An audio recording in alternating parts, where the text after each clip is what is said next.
wondering aloud on TV and how quickly we get an answer from our community of viewers, and it's a kind of interactive joy. Yes, it is. Why isn't that the story? It is. It is, in fact, the story. But I sort of feel like this is a power we should use, like, sparingly and intentionally. I literally was just kind of, wonder what that is. Don't know. Like, it should occur to me that if I say something like that on television, our viewers and the internet will answer. Like, you can't just idly wonder about something, because there will be an answer and you'll get it.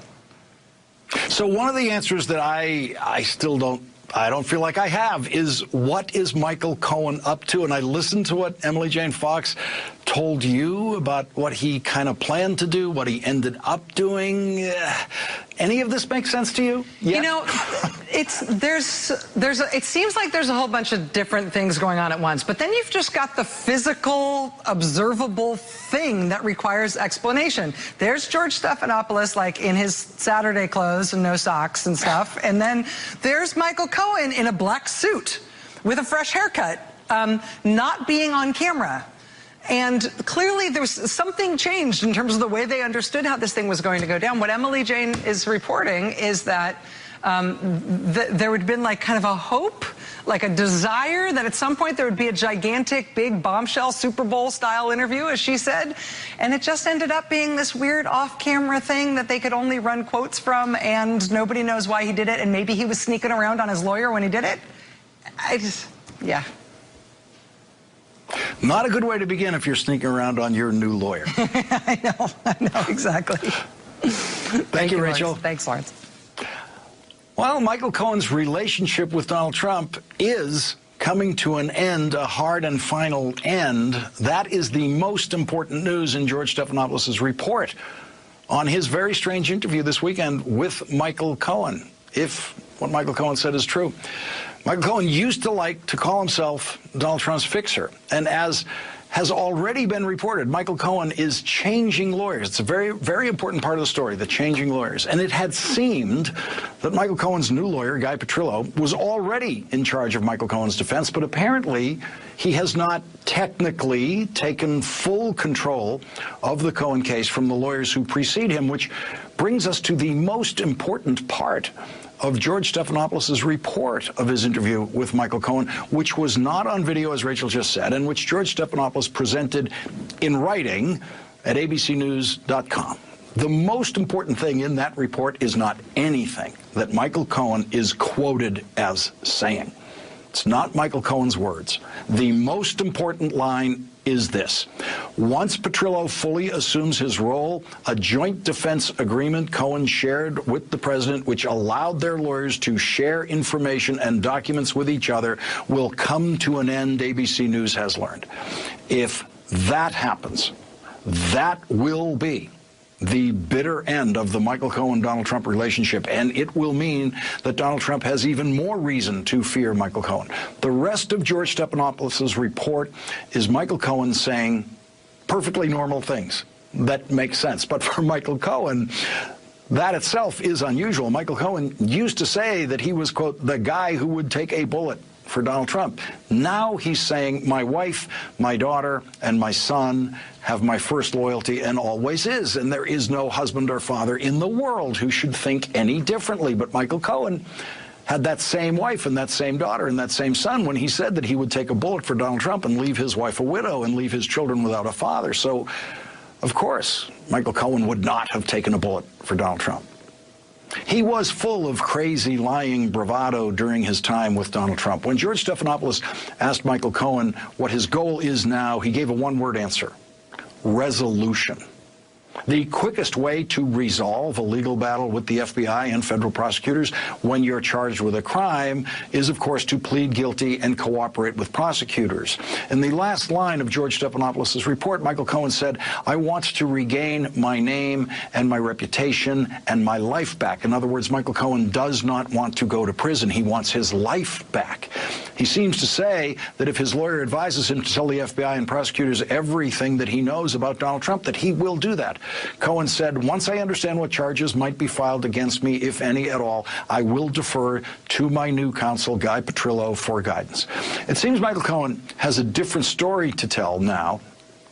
about the payments he arranged to Stormy Daniels to prevent her from speaking about her sexual affair with Donald Trump. In the past, Michael Cohen has said that he arranged that payment and that Donald Trump knew nothing about it. George Stephanopoulos asked Michael Cohen if the president actually directed him to make that payment, and Michael Cohen said, I want to answer. One day I will answer, but for now I can't comment further on advice of my counsel. It seems that Michael Cohen reached for every way he could possibly find to disagree with President Trump. Cohen said, I don't agree with those who demonize or vilify the FBI. I respect the FBI as an institution, as well as their agents. When they searched my hotel room and my home, it was obviously upsetting to me and my family. Nonetheless, the agents were respectful, courteous, and professional. I thanked them for their service, and as they left, we shook hands. And after that image of Michael Cohen shaking hands with the FBI agents who raided his home, he then said, I don't like the term witch hunt. And then Michael Cohen said something more presidential than anything President Trump has ever actually said about Russian interference in our election. Michael Cohen said, as an American, I repudiate Russia's or any other foreign government's attempt to interfere or meddle in our democratic process, and I would call on all Americans to do the same. Michael Cohen added, I respect our nation's intelligence agency's unanimous conclusions, which is something President Trump has never said. Michael Cohen refused to answer the question, did Donald Trump know about the meeting at Trump Tower with Russians during the presidential campaign that included Donald Trump Jr., Jared Kushner, and Paul Manafort?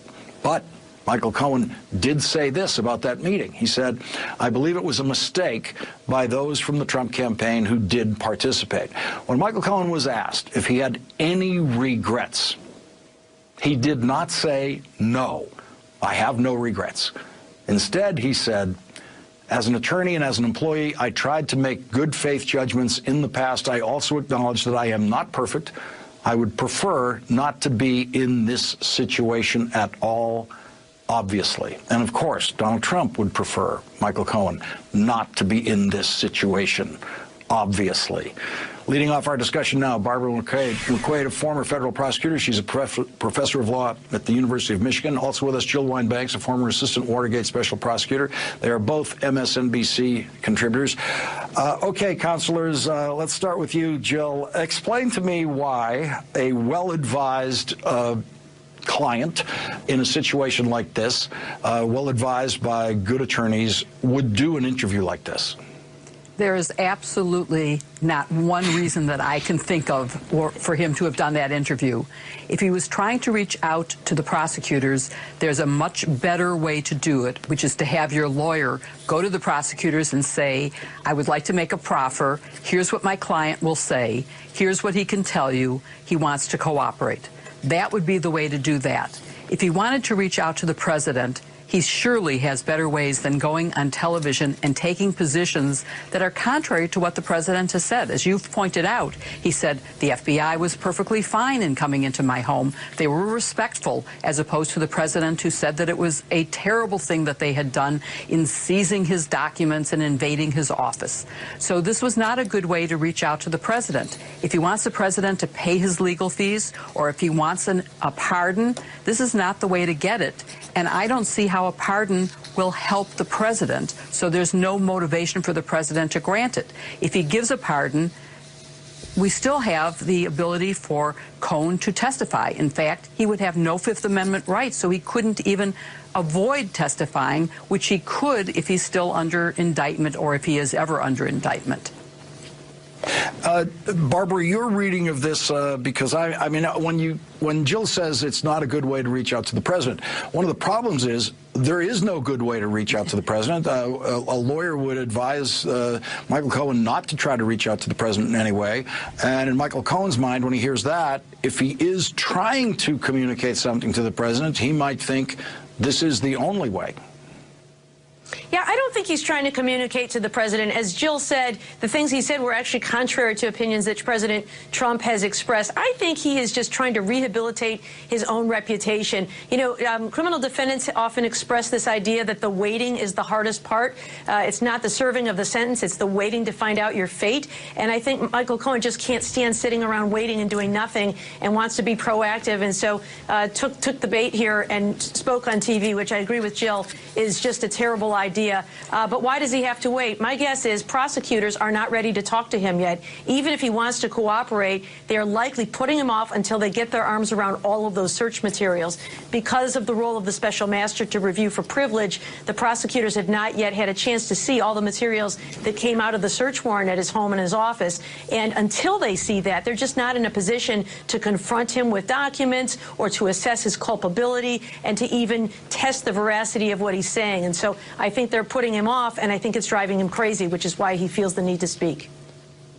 Now, Jill, let's get to this technical point, which was, as I say, I thought the most important line in this entire report. I'm just going to read it again.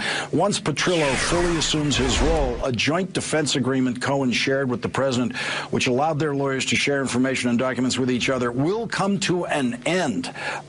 Jill, for two things. Why hasn't it come to an end already? And what do you make of that phrase, once Petrillo fully assumes his role? Well, I think that Petrillo has probably given some advice already to Cohen. And in terms of the joint defense agreement, it may or may not have ever existed. It seems like it did, but there has also been some communication today that suggests that what was going on now had to do with the search warrant, and that pursuant to that, the documents went from the federal prosecutors to Cohen and his lawyers for them to review to make initial claims. But since his principal client was Donald Trump, he was also instructed to share any with Donald Trump that he thought were privileged. Now, presumably, he wouldn't have shared any that were from Sean Hannity's representation or from Broidy's representation. He would have only shared those that pertain to attorney-client privilege with the president. So if that was the case, then that is ended because the search warrant is been executed and the documents reviewed. Barbara McQuaid, is there any reason for Guy Petrillo to be hanging back, waiting for this evidentiary evaluation to be completed on exactly what will be admissible evidence and what will be protected by attorney-client privilege? I don't know. I don't know the scope of the relationship, but it sounds like the original lawyers were retained for the purpose of getting through this search, and that Guy Petrillo is going to come in for the next phase. That makes some sense. He is a former federal prosecutor from the Southern District of New York, and so Cohen's choice of him seems wise in light of the fact that that's the adversary that he's dealing with. But it also suggests to me that Michael Cohen is not looking for a scorched earth sort of defense. You know, sometimes you choose a lawyer who is going to play hardball and push everything to the max. And sometimes you find a lawyer who maybe has relationships with the lawyers in the office who might be a better choice if you're going to go down a path of cooperation. And so it seems like that's a possibility in the choice of lawyer there. Once they are at that stage of dealing with the documents and ready to go forward with cooperation, he would be well positioned to handle that. Jill Wine-Banks and Barbara McQuaid, thank you both for joining us tonight. Really appreciate it. And coming up next, people on Twitter haven't figured it out yet, but the Democrats in the Senate know they do not have any secret, tricky parliamentary procedure that they can use to stop a Supreme Court nominee who has enough Republican votes to be confirmed. And later, what's the easiest question you can think of asking in a White House briefing? How about what is the Trump policy on the southern border? Why couldn't the Trump White House answer that question today? You're headed down the highway when the guy in front slams on his brakes out of nowhere. You do. And we have the short list. President Trump said today that he spent the morning interviewing 4 candidates for the United States Supreme Court. The Washington Post is now reporting who those 4 were. They were all federal appeals court judges. The 4 judges are Brett Kavanaugh, Amy Coney Barrett, Amul Thapar, and Raymond Kethledge. The president also said he would be meeting 2 or 3, he said 2 or 3 more candidates. The Washington Post reports that 2 other federal appeals court judges the president will probably meet are Thomas Hardiman and William Pryor Jr. It is typical for presidents to choose federal appeals court judges for two reasons. First, they have generally demonstrated the legal skills and scholarship that meet the basic standards of a Supreme Court justice. And more importantly, they have all already been confirmed by the United States Senate. And all of these judges were appointed by Republican presidents, and most of them attracted some Democratic votes in the confirmation process. In fact, only one of them got no Democratic votes. According to past confirmation precedents, the next 2 months will be a rush to confirm a Supreme Court nominee, with a simultaneous desperate rush to try to block a Supreme Court nominee by Democrats in the Senate. For the past 15 Supreme Court nominees, which takes us all the way back to 1975, the average number of days between being nominated and having a hearing is 40 days. The average number of days between being nominated and having a confirmation vote on the Senate floor is 66 days. That means with the president planning to nominate a candidate next Monday, July 9th, the confirmation hearing will probably be on or about Monday, August 20th, with a final confirmation vote on the Senate floor on or about Thursday, September 13th. Now, contrary to popular belief on Twitter and elsewhere outside of the United States Senate, this will not be a confirmation process in which the Democratic minority in the Senate has any parliamentary procedural power or trick that they can use to stop this nomination. Among more credible sounding misconceptions advanced this weekend was the idea that the Democrats could, quote, exploit the Senate's unanimous consent structure to grind the Senate to a halt. That was suggested by the former President pro tem of the California State Senate, Kevin De Leon, a Democrat who is running for the United States Senate against California's senior Democratic Senator Dianne Feinstein. Senator De Leon may have done a masterful job leading the California Senate, and he is certainly an expert on parliamentary procedure in the California Senate. But the unanimous consent norms of the United States Senate actually have nothing to do with the confirmation process of a Supreme Court justice.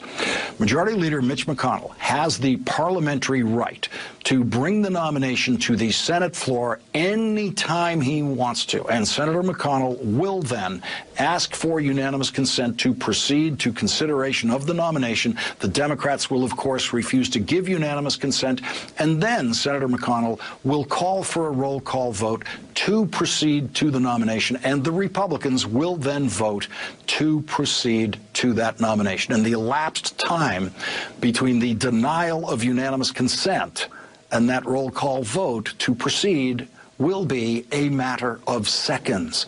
The Senate will not ground to a halt. Democrats in the Senate already know all of this, and their supporters around the country should soon be realizing that there is no trick on the Senate floor that they can pull, that the only way to stop the next Supreme Court confirmation is with Republican votes against the nomination, which is why there is now so much attention on Republican Senator Susan Collins of Maine, one of the two Republican senators who is pro-choice and wants to preserve access to abortion under Roe versus Wade. Senator Collins said this yesterday. A nominee's position on whether or not they respect precedent will tell me a lot about whether or not they would overturn Roe v. Wade. A candidate for this important position who would overturn Roe v. Wade would not be acceptable to me, because that would indicate an activist agenda that I don't want to see a judge have. Joining us now, Jason Johnson, politics editor at TheRoot.com. Also joining us, Sam Stein, the politics editor of the Daily Beast. Both are MSNBC political analysts. Jason, the short list is out, and there's one woman on it at this point. There has been talk that a woman nominee might be the way to go, and that might actually help hold on to Susan Collins and Lisa Murkowski, the two Republican senators who are the only two pro-choice Republican members of the Senate. I guess if they somehow think that voting for a woman is going to have some ideological difference, I would say go back 20 years. Everybody who voted for Clarence Thomas because they thought him being black would make a difference obviously learned their lesson. Look, at the end of the day, I think Senator Collins is lying, because every single nominee that the president is going to pick, whether it's a man, whether it's a woman, whether they're Indian American, whether they're African American, is going to want to end Roe versus Wade at some level. So either she needs to make a commitment now and simply say, I can't vote for anybody while this president is in office because I know what they're going to want to do, or she should stop performing and simply say, I'm going to get in line with the rest of my party and no one's going to have access to abortions, at least state by state, within a year and a half, because that's the reality that we're facing. And even if it's a woman, they will still vote to end Roe versus Wade.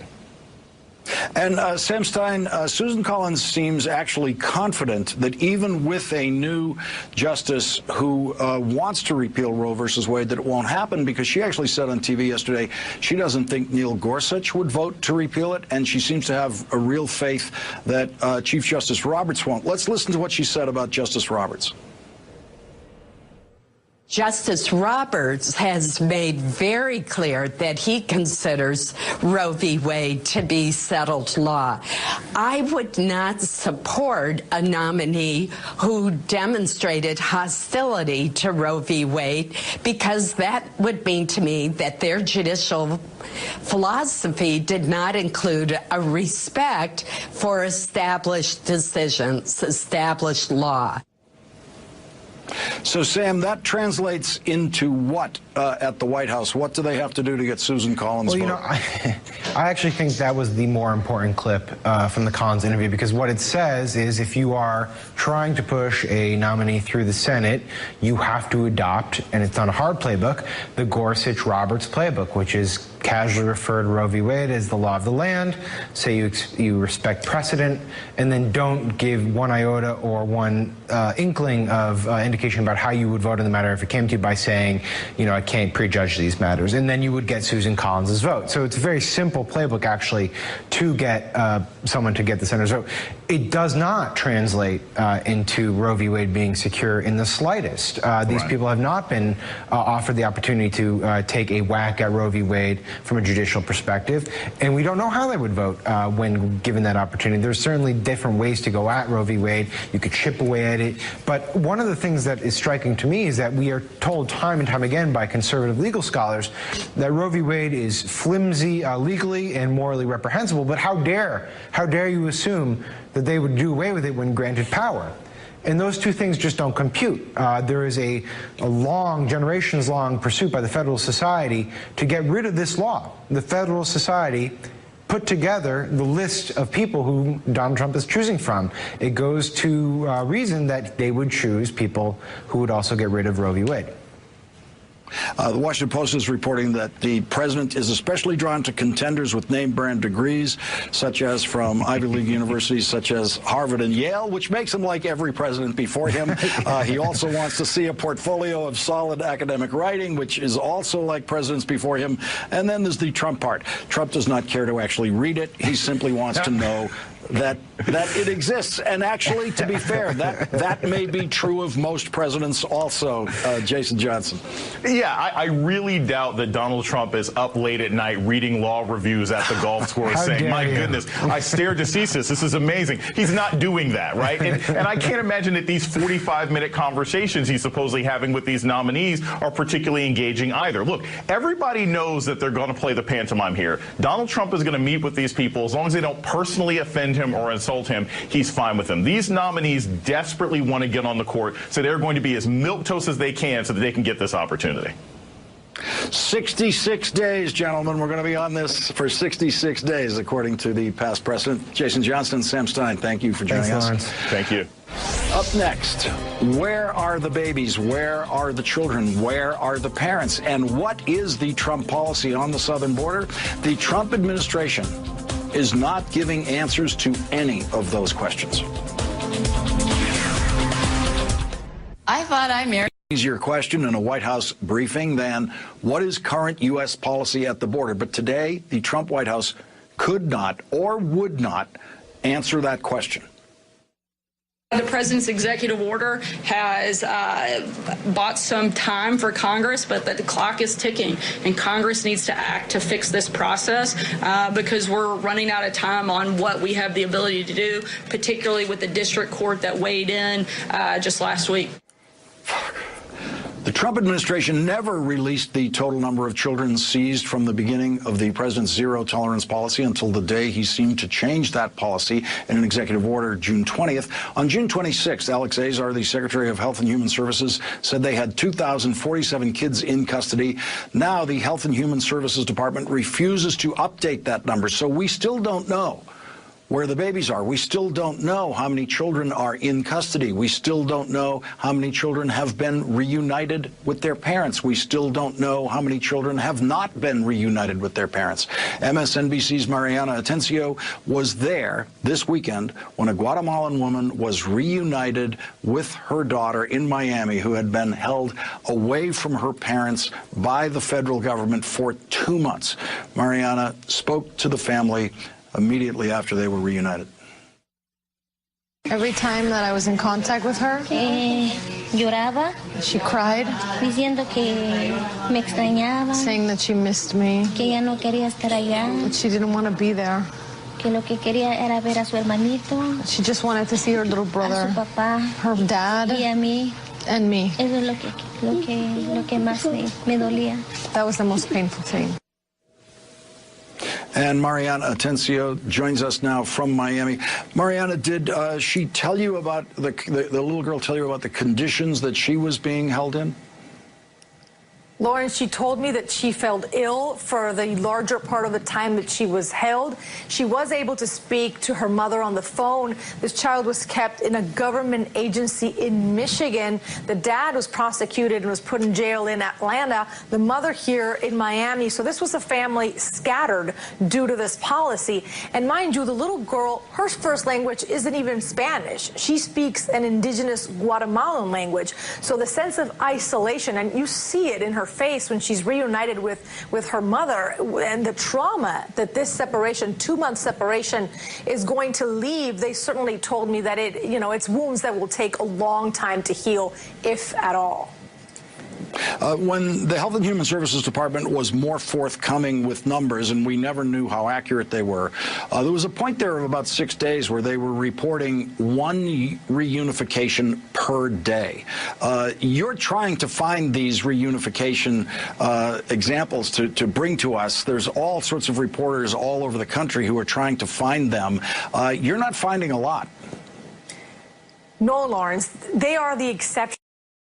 They are few and far between. I've been on the ground in McAllen, Texas, in San Antonio. I've been in Arizona. I was in Los Angeles talking to large immigrant rights organizations like Chirla, and they tell me that the roadblocks should not be insurmountable for the U.S. federal government, but that they are making it extremely hard for these families and for the grassroots organizations as well. I'm talking to a mother from the migrant caravan, that caravan that came from Central America that I was embedded with. Her name is Maria. Because she came with the caravan, she was seeking asylum at a port of entry. She has her 7-year-old and her 2-year-old in a facility in New York. She is in Washington, D.C. They're demanding that she turn in DNA paperwork.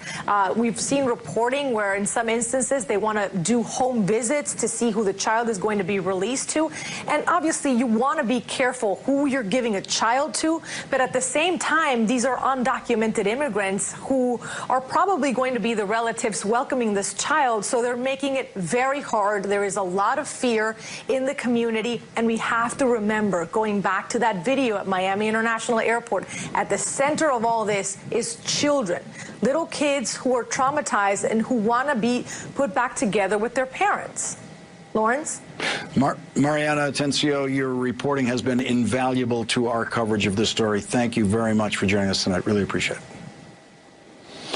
And coming up next, a medical volunteer who has been working on the border will tell us what she saw and show us some photographs of what parents and children in custody have been enduring.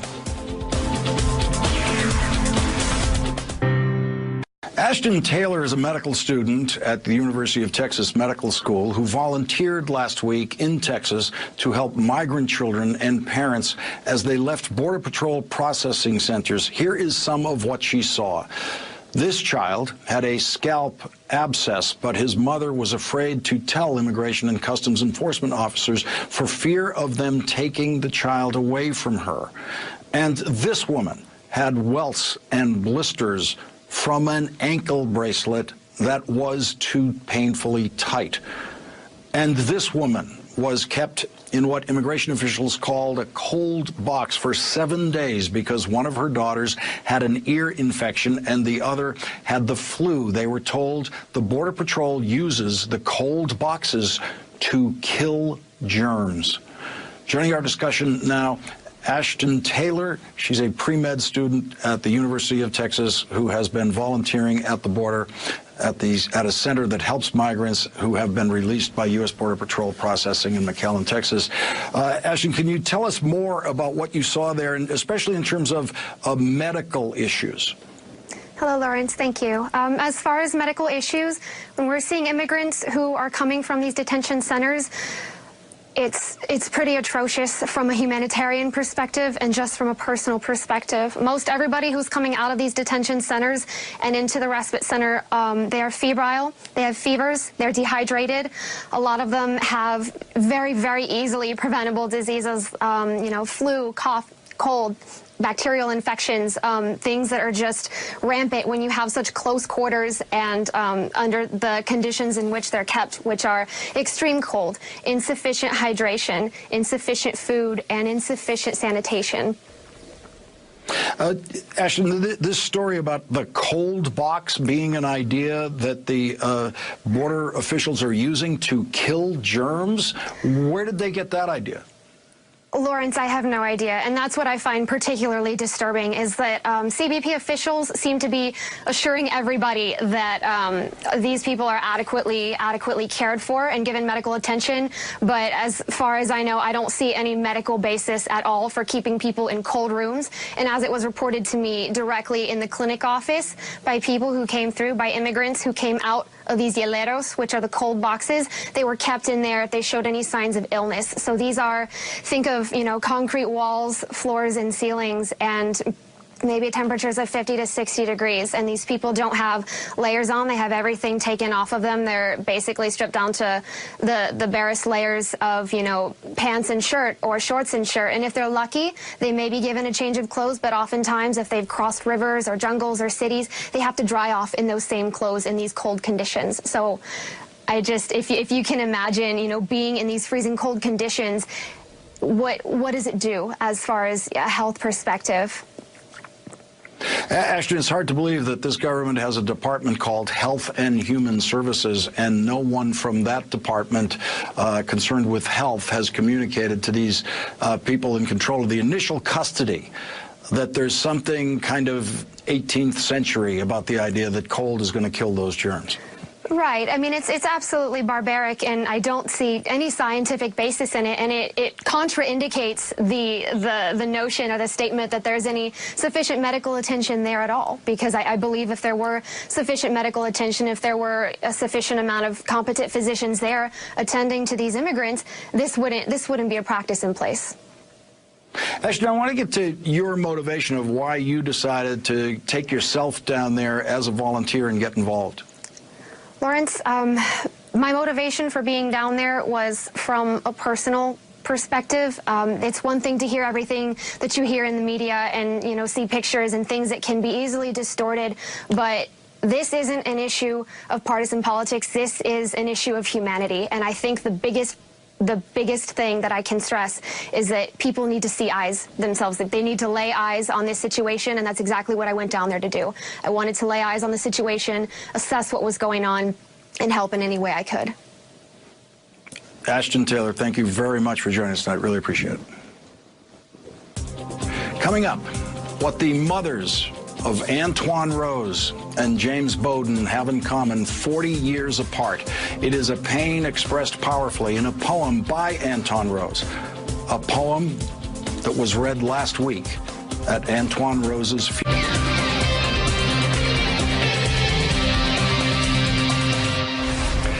Two days after Antoine Rose Jr. was buried last week, something truly extraordinary happened. It was sadly not extraordinary that he was shot in the back by a police officer while he was unarmed and running away, posing no threat to anyone. Unarmed black men have been getting shot in the back by American police officers for as long as the police have had guns. The extraordinary thing is that the police officer who killed Antoine Rose Jr. in East Pittsburgh was actually charged with criminal homicide last week.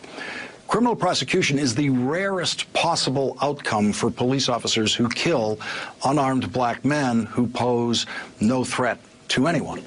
I have been studying this tragic subject for decades. The very first article I ever published was an op-ed piece in the New York Times in 1979 about police use of deadly force, and that was the first time that the New York Times ever printed anything indicating that there was a problem with police use of deadly force. The first killing of an unarmed black man by police that I read about and then investigated myself was the 1975 killing of James Bowden by 2 Boston police officers. James Bowden was a 25-year-old husband and father of a 4-year-old daughter and a 6-month-old son. He had no criminal record. James Bowden had a steady job as a maintenance worker at Boston City Hospital. 2 Boston police officers stopped his car because, like the car Antoine Rose was riding in, James Bowden's car resembled the description of a car used in a crime earlier that day. Like Antoine Rose, James Bowden was shot in the back. James Bowden's widow came to my father for help. My father was a lawyer, and he immediately agreed to take her case. And that surprised a lot of people, especially the Boston police, because my father was a former Boston police officer himself. My father filed a civil rights wrongful death lawsuit against the Boston police in federal court. His fight with his old police department was long and intense and bitter and deeply personal. I did my own investigation of the case and spoke to even more Boston police officers than my father was able to cross-examine in court, and I reported it all in my first book, Deadly Force, which was first published in 1983 and has now been republished in paperback with new material that links the killing of James Bowden to the more recent killings of Eric Garner, Tamir Rice, Laquan McDonald, and now Antoine Rose. Facing an all-white jury in federal court in Boston in 1980, my father won the case, proving that James Bowden's civil rights were violated and that he was wrongfully killed by the Boston police. The city of Boston appealed the case and went all the way to the United States Supreme Court before going to trial for a second time. And with another all-white jury, my father won that case again. And I don't think anyone else could have done that in those days when no one was paying attention to police use of deadly force, no one outside the black communities where people knew police use of force was a deadly serious problem. It took everything that my father knew about being a cop, as an ex-cop himself and a lawyer, to fight his old police department and win. And the police threw everything in our way that they could because our whole family was involved in this fight. And today, it's even more remarkable to think that my father was able to win that case, win justice for James Bowden's family without any video of what happened. We have a video of what happened to Antoine Rose in East Pittsburgh, and so we know that Antoine Rose was shot in the back while he was unarmed, running away from the police officer, and that video is the reason the officer who killed Antoine Rose is facing criminal charges tonight. Here is that very disturbing video of what happened to Antoine Rose when he was unarmed and threatening no one. Why are they shooting at him? No, I'm recording this. Why are they shooting? All they did was run and they're shooting at them. Video changes everything.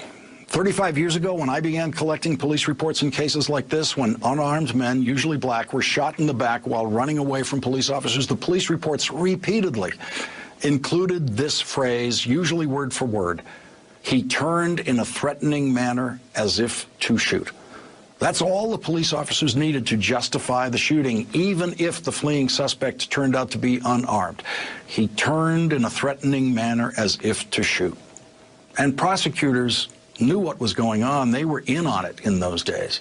They never looked at these cases, no matter what eyewitnesses said the police officers did. But video changed everything.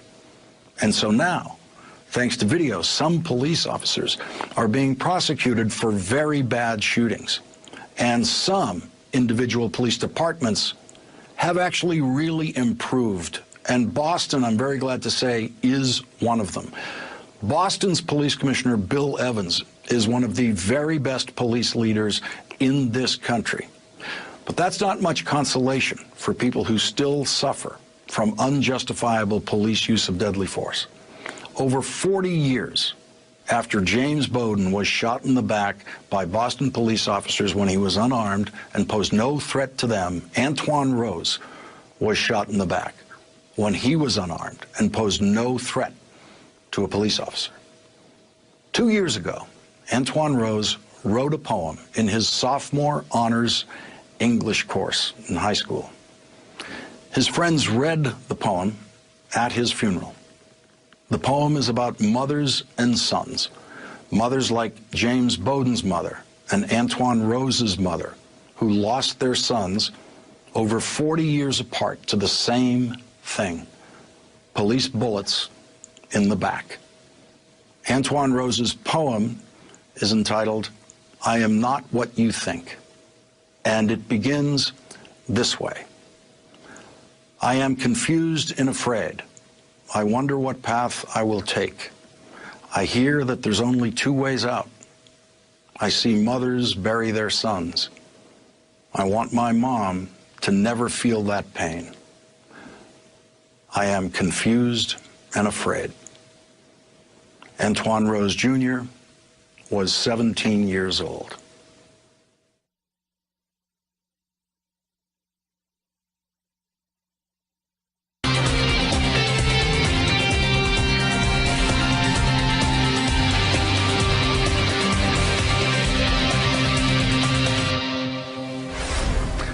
Time for tonight's last word.